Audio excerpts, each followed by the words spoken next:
नमस्कार दोस्तों। Famous scientist Albert Einstein ने एक बार कहा था, I fear the day technology will Sarpass human interaction, the world will have generation of idiots. उस वक्त शायद लोगों को यह सच नहीं लग रहा होगा, लेकिन आज की सिचुएशन को अगर देखें तो जैसे आइंस्टाइन की बात सच साबित हो रही है। दरअसल यह चेंज इतना छोटा है, हमें यह रियलिटी बड़े स्केल पर विजिबल नहीं हो रही है। यूएसए के बायोलॉजिस्ट कार्ल बर्नस्टोम के रिसर्च के अनुसार सोशल मीडिया ह्यूमैनिटी के लिए एक बहुत बड़ा खतरा बन चुका है। इसका एहसास हमें धीरे धीरे हो रहा है। अब सवाल यह है, हमें इस खतरे का एहसास क्यों नहीं हो रहा है? तो ऐसा देखो, इसलिए क्योंकि हम इंसानों को फ्री की चीजें बहुत ज्यादा पसंद आती हैं। चाहे वो फ्री का फेसबुक हो, फ्री का व्हाट्सएप, फ्री का इंस्टाग्राम, फ्री का यूट्यूब, फ्री की ऑनलाइन शॉपिंग, या फिर बेशक फ्री का ऑनलाइन गेम्स ही क्यों ना हो। हमें ऐसा लगता है हम इन ऐप्स का इस्तेमाल फ्री में कर रहे हैं तो हमें कोई नुकसान नहीं है, लेकिन ऐसा नहीं है दोस्तों। क्योंकि अगर यह ऐप्स सच में फ्री होते तो अमेजॉन, फेसबुक, यूट्यूब, गूगल जैसी कंपनीज का जो मार्केट कैप है $4 ट्रिलियन से अधिक ना होता। तो इसका मतलब साफ है, हम इंसान इन ऐप्स के बदले एक बड़ी कीमत चुका रहे हैं जो शायद हमें अभी दिखाई नहीं दे रही। जब दिखाई देगी तब बहुत देर हो चुकी होगी। आइए हम जानते हैं इन ऐप्स को हम कैसे पे कर रहे हैं।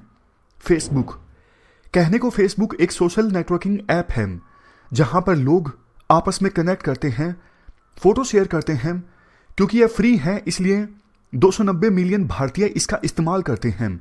वैसे तो देखो, फेसबुक पर लॉगिन हमने मर्जी से किया था, पर फेसबुक के कुछ अटेंशन इंजीनियर्स ने एल्गोरिथम की सहायता से लोगों को इस तरह ट्रैप करके रखा है कि फेसबुक के लाइक कमेंट्स ने लोगों को इनसिक्योर और अंडर कॉन्फिडेंट बना दिया है। अब लोग इसके एडिक्टिव हो चुके हैं। इनका एल्गोरिथम इतना स्ट्रांग है कि यह लोगों की आइडियोलॉजी बदल के रख देते हैं, पोलराइज कर देते हैं।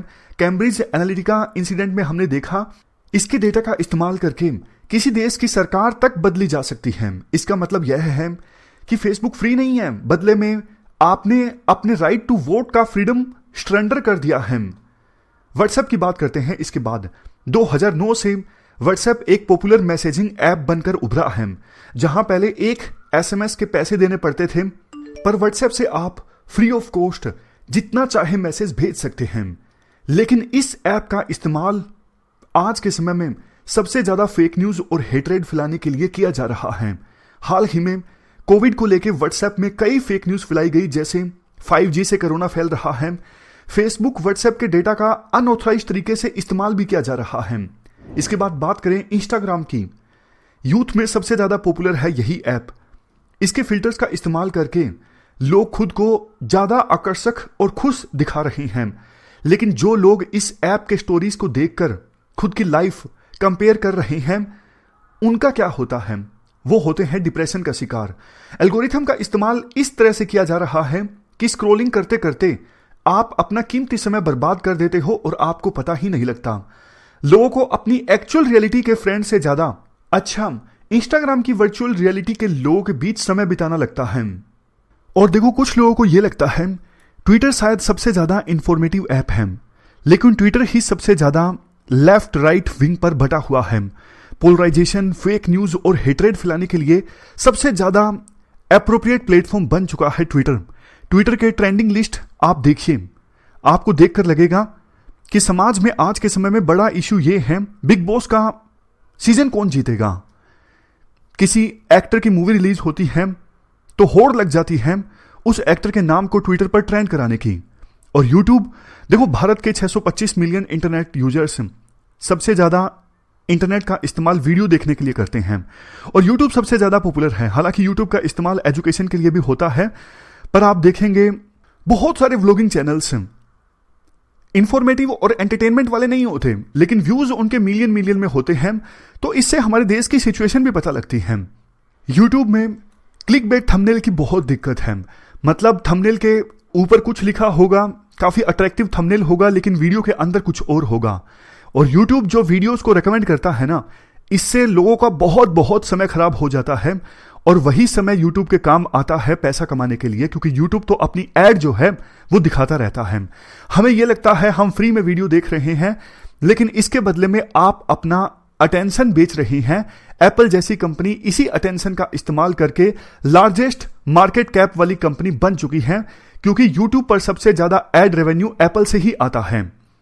इसके बाद अगर हम बात करें ओटीटी वीडियो ऐप की, नेटफ्लिक्स, अमेजन प्राइम जैसे जो एप्स हैं, यहां पर वेब सीरीज और मूवीज की तो जैसे बाढ़ सी आ गई है। हर वेब सीरीज का हर साल एक नया सीजन आ जाता है और आपका युवा बिंज वाच के ट्रेंड में दिन रात खोया रहता है। लेकिन इन वेब सीरीज में जो भी कंटेंट होता है वह भी काफी बार ऑब्जेक्शनेबल होता है, लेकिन कोई बात नहीं, ये एक अलग इशू है डिबेट का कि इस पर सेंसर होना चाहिए या फिर नहीं होना चाहिए। लेकिन मॉडर्निटी का मतलब सिर्फ देखो ये तो नहीं कि न्यूडिटी, एब्यूज, हेट्रेड वाला मटेरियल दिखाना। इसके बाद ऑनलाइन गेम्स का सबसे बुरा प्रभाव बच्चों पर हो रहा है। इन गेम्स के चक्कर में बच्चे इंटरनेट के आदी हो रहे हैं। वायलेंट गेम्स खेलकर बच्चों में हिंसा की जो प्रवृत्ति है वो बढ़ रही है। पबजी जैसे गेम्स खेलने के लिए माँ बाप के अकाउंट से हजारों रुपए निकाल लिए जाते हैं कुछ बच्चों के द्वारा, और कुछ तो घर भी छोड़कर चले जाते हैं। ये सारे ऐप्स मिलकर हमारी जिंदगी का एक बड़ा हिस्सा बन चुके हैं। इनके इर्द गिर्द हमारी लाइफ के 6 से 8 घंटे बीत जाते हैं। इंसानों का अटेंशन स्पैन 8 सेकंड से भी कम रह गया है। डोपामाइन के एडिक्शन ने हमें इंस्टेंट रिवार्ड का आदी बना दिया है। हर 5 मिनट में हमारे स्मार्टफोन को खोलकर देखना चाहते हैं। हर एक नोटिफिकेशन के चक्कर में हम घंटों तक मोबाइल स्क्रीन से चिपके रहते हैं। इंटरनेट एडिक्शन सच में एक बीमारी बन चुका है और इसे मेंटल प्रॉब्लम की तरह ट्रीट किया जा रहा है। यहां तक कि सुसाइड रेट भी डबल हो चुका है। टेक्नोलॉजी के ओवर डिपेंडेंस ने इंसानों को डम बनाना स्टार्ट कर दिया है। हम भूल गए हैं कि सोशल मीडिया हमारे लिए एक प्रोडक्ट है, जबकि आज सोशल मीडिया इंसानों को ही प्रोडक्ट बना रहा है। हमारे इमोशन, अटेंशन और डेटा का इस्तेमाल करके हमें ही सोशल मीडिया, ऑनलाइन गेम का आदी और टारगेटेड एड्स के जरिए बेफिजूल का कंज्यूमर बना दिया गया है। और इसी डिजिटल कंज्यूमरिज्म को अटेंशन इकोनॉमी कहते हैं।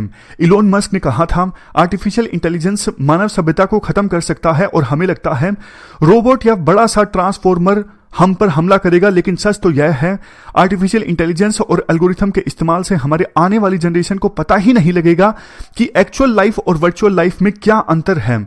हम सब एक डिजिटल ज़ॉम्बी बनकर रह जाएंगे, क्योंकि जो थोड़ी बहुत एक्चुअल लाइफ और सोशल इंटरेक्शन बचा हुआ है वह भी मेटावर्स के आने के बाद खत्म हो जाएगा। अब हम लोग मेटावर्स की वर्चुअल रियलिटी में मिलेंगे, पढ़ेंगे, लिखेंगे, तो मेटावर्स की दुनिया में अभी से सेक्सुअल हरासमेंट की घटना सामने आने लगी है। नेटफ्लिक्स की सोशल डायलेमा में साफ साफ दर्शाया गया है कि कैसे सोशल मीडिया कंपनी हमें कंट्रोल कर रही है, हम पर नजर रख रही है। यह कॉर्पोरेट सर्विलेंस सरकार की सर्विलेंस से ज्यादा खतरनाक है, क्योंकि इन सोशल मीडिया कंपनी पर सरकार का ज्यादा कंट्रोल नहीं है।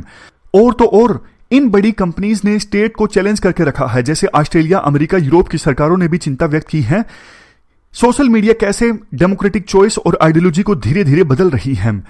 यूएस की कैपिटल हिल और ब्रेक्जिट की घटना इसका सबसे बड़ा एग्जाम्पल है।